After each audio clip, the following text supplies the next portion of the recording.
तंत्र एक ऐसा शब्द है ना, सुनते ही पता नहीं क्या क्या ख्याल आने लगते हैं। कुछ रहस्यमयी, कुछ शायद थोड़ा गलत भी। पर क्या ये सिर्फ वही है जो हम सोचते आए हैं, या इसके पीछे चेतना का, कॉन्शियसनेस का एक बहुत गहरा विज्ञान है?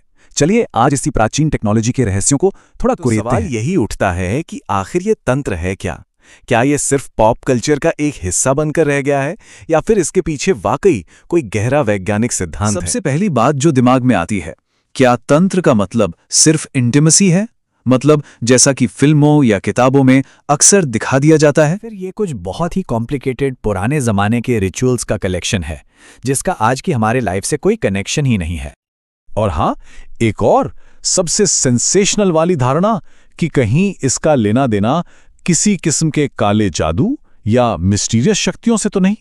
तो ये हैं वो कुछ आम गलतफहमियां जिन्होंने तंत्र के असली चेहरे पर पर्दा डाल दिया है।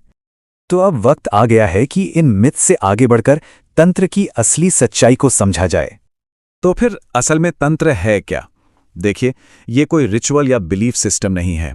इसे समझिए चेतना को, यानी कॉन्शियसनेस को एक्सपैंड करने की एक टेक्नोलॉजी, एक ऐसा विज्ञान जो 5000 साल से भी ज्यादा पुराना है, और इसका पूरा फोकस मन, शरीर, भावनाओं और एनर्जी के बीच एक बैलेंस बनाने पर है, ताकि इंसान अपनी हाईएस्ट पोटेंशियल तक पहुंच सके। तो एक तरफ है गलतफहमियां और दूसरी तरफ है हकीकत। साफ साफ देखते हैं, तंत्र सिर्फ इंटीमेसी के बारे में नहीं है, ये माइंड, बॉडी और एनर्जी के बैलेंस पर फोकस्ड है।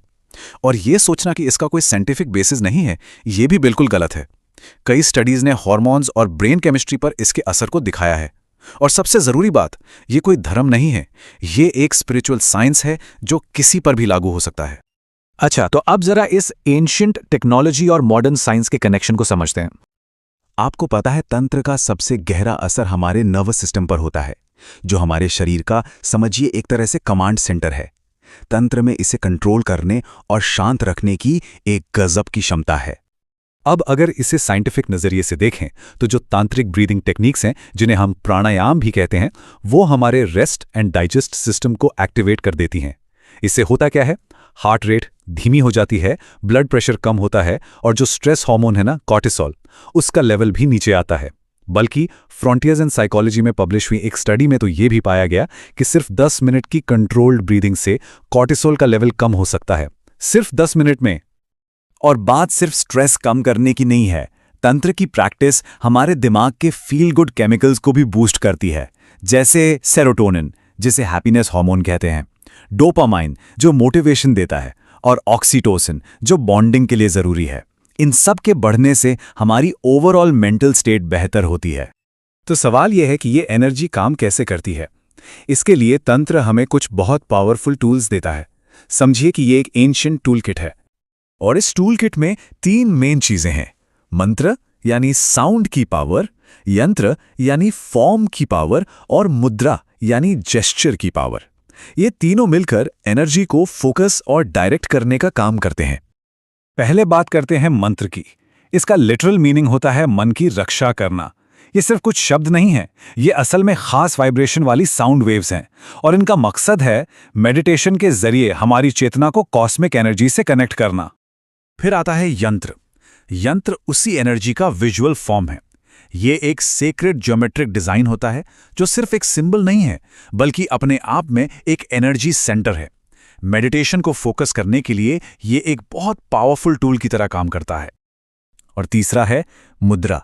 ये बॉडी के जेस्चर्स और पोस्चर्स हैं, जो एनर्जी के फ्लो को एक खास डायरेक्शन देते हैं।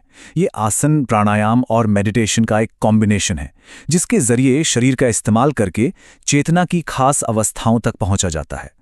इसका एक बड़ा मकसद कुंडलिनी शक्ति को जगाना भी है, मतलब हमारे अंदर जो एक पावरफुल लाइफ एनर्जी सोई हुई है, उसे जगाना, जो हमें स्पिरिचुअल अवेकनिंग की तरफ ले जाती है।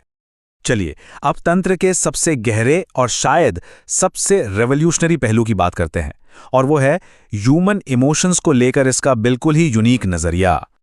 देखिए, जहां ज्यादातर स्पिरिचुअल रास्ते इमोशंस को एक इल्यूजन, एक भ्रम मानते हैं और उन्हें दबाने या कंट्रोल करने की सलाह देते हैं, वहीं तंत्र बिल्कुल उल्टी बात कहता है। तांत्रिक नजरिए से हर इमोशन, चाहे वो अच्छा हो या बुरा, समझ की जड़ है। उसे दबाना नहीं है, बल्कि बिना जज किए उसे पूरी तरह से महसूस करना है, एक्सपीरियंस करना है।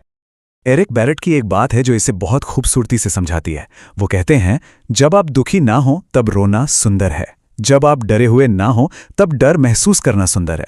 सोचिए, ये कुछ वैसा ही है जैसे रोलर कोस्टर पर डर लगता है पर मज़ा भी आता है, क्योंकि हमें पता है कि हम सेफ हैं। तंत्र भी हमें यही सिखाता है कि इमोशंस को उनकी कहानी से अलग करके देखो, उन्हें सिर्फ एक प्योर एनर्जी की तरह महसूस करो। महान फिलोसोफर अभिनव गुप्त ने इसी आइडिया को और आगे बढ़ाया। उन्होंने एक नौवे इमोशन की बात की, शांत। ये वो शांति है, वो आई एमनेस का एहसास है जो बाकी सभी 8 इमोशंस के सेंटर में है। उनका मानना था कि सारे इमोशंस इसी शांति से पैदा होते हैं और आखिर में इसी में वापस मिल जाते हैं। तो ये सब कुछ हमें लेकर कहाँ जाता है? तंत्र का अल्टीमेट गोल क्या है? प्रोसेस कुछ ऐसा है। पहले किसी भी इमोशन को पूरी तरह से एक्सपीरियंस करो, फिर उसे शरीर में सिर्फ एक सेंसेशन की तरह खुलने दो, महसूस होने दो। जब ऐसा होता है तो धीरे धीरे वो ऑब्जेक्ट यानी वो फीलिंग गायब हो जाती है, और जब ऑब्जेक्ट ही नहीं रहा तो उसे देखने वाला सब्जेक्ट यानी वो मैं भी गायब हो जाता है, और आखिर में जो बचता है वो है सिर्फ वननेस, सिर्फ एकता। और बस यही तंत्र का सबसे बड़ा मकसद है, हमारी अंदर की दुनिया यानी माइक्रोकॉस्म को इस पूरी कायनात की सच्चाई यानी मैक्रोकॉस्म के साथ एक कर देना।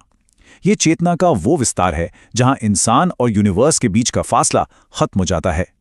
तो आखिर में बस यही एक सवाल सोचने के लिए रह जाता है, क्या हो अगर हमारी हर फीलिंग, हर भावना, चाहे वो कितनी भी मुश्किल क्यों ना लगे, असल में दबाने के लिए नहीं बल्कि एक गहरी सच्चाई तक पहुंचने का दरवाजा हो।